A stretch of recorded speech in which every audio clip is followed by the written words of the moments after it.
Hey there everyone, User1Campbell here, and welcome to the second episode of the Rider of Chaos Q&A series. So, July existed. It sure was quite the month, aside from my girlfriend's birthday, alongside the fact that on the same day it was our 1-year anniversary together. Either not a lot happened or mentally it was really bad for me to the point where I actually took a break from both Discord and Bluesky for a while to sort my shit out a bit. But enough with the depressing side of things, let's get right into the Q&A.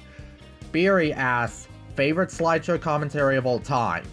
That would easily be a TP Carol, Master TP10's Tri-Op or Quad-Op video starring himself, Young TP, Digital Ty, and Bubbling Brook, back when she used to go by Annabeth Ride. For context for those that don't know the degrees of the video, Chaos Key 4013 made a countdown on what he considers to be the darkest and creepiest things in Pokemon. TP, Gale Force, and Xeric covered that video in a Tri-Op together on TP's channel, and so TP, alongside his younger self, Ty and Brook, covered the video together. Well, technically Young TP, Ty, and Brook did. The reason why I love the video is because the chemistry and the amount of points between each member of the video are fucking perfect. No one was left in the shadows, so everyone got a great amount of screen time and presence in the commentary. The comedy was great, none of the points droned on for too long or too short, so the pacing was kept very consistent. There was not a single point I disagreed with. Honestly, it's TP, Ty, and Brook's best work in terms of their commentating skills. While Ty and Brook have both moved on from making commentaries years ago, I still go back to this commentary because it's just that great. Least favorite video game genre? Or genres? I don't know, to be honest. Opinion on Peter Jackson? The director, writer, and producer of films such as The Lord of the Rings and The Hobbit. I mean, I don't have much of an opinion on the man, but he does seem like a chill guy, and if anything, he definitely has achieved a whole lot given how popular The Lord of the Rings, The Hobbit, and King Kong are. DKC Gaming asks, has the Waffle House found its new host? Nah man, given another 25 or so more years, I hear the chairs are plotting back at the Waffle House parking lot pretty soon. Jamil Zayas, I hope I pronounced that correctly, asks, would you ever cosplay as your own avatar or Cammy, even if you gotta shave the beard? Honestly, yeah, I would definitely like to do that one of these days. Probably my Sona, but there are some parts of the outfit I might omit, like the belts on the legs of my pants as an example. As for shaving the beard, yeah. Are you still stuck in Piffle Neo's world, or did you find a way out? Oh, I'm still stuck in there. Piffle and I have been planning out my next main appearance in Piffle Neo Realm of Memories, and we've also been planning out where this will take place canonically within the Rider of Chaos storyline.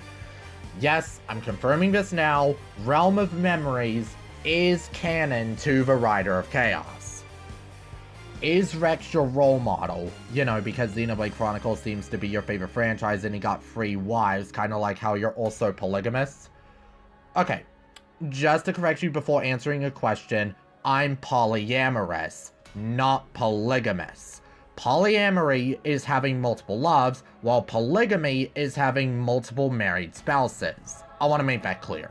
But as for Rex being my role model, not really. But in a sense, I do kinda see it. Especially with his character development in Xenoblade Chronicles 2 and Xenoblade Chronicles 3 Future Redeemed.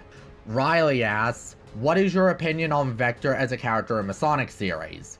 Vector is cool. He's not one of my all-time favorite characters in the series, but the way I describe him is that he's such a dork. But I like him because of it. Is he greedy? Oh, absolutely. But he is just such a great character, and his chemistry with his fellow Chaotix members, and especially Vanilla, are honestly really wholesome and sweet. Would you rather have Sonic shoes or Shadow's air shoes? As in, if you wear them, you have super speed without any consequences. Honestly, I'd rather have Shadow's air shoes, because not only does the way Shadow uses them to skate is pretty cool, but also he has the ability to hover above the ground with them. What's your opinion on Jin and Xenoblade? Dude, this man is one of the best fucking characters in the game. His design is great, his English and Japanese VAs did a great job voicing him, his character arc is tragically well written, Jin has been through a lot. Definitely such a splendid soul. If you could hang out with your Smash Brothers main, what would you do for the day? Only one of them? Okay, I'll pick Byleth from Smash Ultimate. I'll make this interesting and choose a hangout session for the male and female versions of the character. For male Byleth, I'll probably spar with him in the training grounds at Garrett Mach Monastery. And as for female Byleth, probably either have tea with her or eat a dish with her at the dining hall. The Tavern of Sudbury asks, what are your favorite chase/race sequences in video games? Not racing game levels for the latter, just a segment in a game where you're going against an opponent or timer. Honestly, the fight against Shadow in Sonic Generations. Is it easy as hell? Absolutely, but I always find myself coming back to that fight if I just want to chill and want to play some Sonic for the funsies. Nothing more than that. What's your least favorite trope in a video game outside of level types? Tailing missions. Fuck tailing missions, fuck them all to hell. I'm all for stealth-based missions. Hell, I love franchises in the genre like Sly Cooper and fucking Metal Gear. But tailing missions? Even with them in stealth games, I never liked them. I think they're frustratingly boring and in some cases paced horribly, like that one tailing mission during Chapter 3 of Metal Gear Solid 4 Guns of the Patriots. Hell, Lightning Returns Final Fantasy XIII as a tailing mission as the second main mission of the game's first fucking level, like Xerion. And it's not even that long, it's like 3 minutes at most. So yeah, I don't like tailing missions. Who's a video game villain you'd love to hate the most, or who's a villain that does their job perfectly? Between Eggman, Bowser, and Ganondorf. Waporwave asks, the rumor come out, does User1Campbell is gay? Nope. And finally, the last set of questions come from XenoJamie 2003, who asks, what is your favorite Xenoblade final boss design? Artifice Ion from Xenoblade Chronicles 2, with the design color scheme being both half Logos and half Numa, not to mention it is the most powerful of all the artifices that has the power to destroy all of all rest. It makes sense why this monstrosity is as huge as it is, cause it's pretty fucking intimidating indeed in terms of height and power. Who is your favorite Xenoblade villain? N from Xenoblade Chronicles 3. I've always been the guy to favoritize the sympathetic villain archetype, and N fits that perfectly. His personality is intimidating, his backstory is one of the most tragic from a viewpoint of understanding, and it's just incredible. Thoughts on Xenoblade X?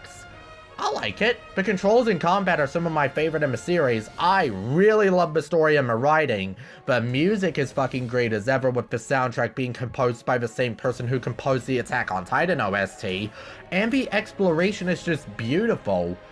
Needless to say, however, I have my issues with the game. I think the game is too overloaded with gimmicks, more than any other entry, making me feel incredibly overwhelmed. The tutorial does not do a good job at teaching the player of the game's mechanics very well, and I really could not get into how difficulty was handled in the game at all. Being how in the main story missions, if you die a certain amount of times, the game will ask you if you wish to lower the difficulty for the rest of the mission. I'm torn between this, because on one hand, I definitely understand why the difficulty is built around this, but on the other hand, I just wish the game gave you an option to choose at the start of the game and allowed you to switch difficulties whether you want to continue playing casually, or whether you want to try more of a challenge. It's partially why I don't consider Xenoblade X the best game as the first entry for beginners of a franchise, but despite my issues with X, I do enjoy it. And finally, which Nopon do you like? Ricky, Tora, Riku, or Manana? Aw, no love for my boy Tatsu. I joke, but Tatsu is such a sweet fucking character. But to properly answer the question, I like all of them, but as for which one is my favorite, probably Tora. All the Nopon are funny, but I thought Tora was the most funny to me while also going for a very good character arc in Xenoblade 2. The only downside is that I don't really like using him in gameplay all that much, but it's not something that affects how I feel about his character overall. Characters like Big have a really terrible gameplay style in Sonic Adventure, but that's just a problem with Big's gameplay and not the character himself. And that's all of the questions answered for today. Thank you all so much for participating in this episode of the Rider of Chaos Q&A. Feel free to leave your questions for the next episode in the comment section down below, or in the community post I'll be making after this video releases, which will be linked in the description.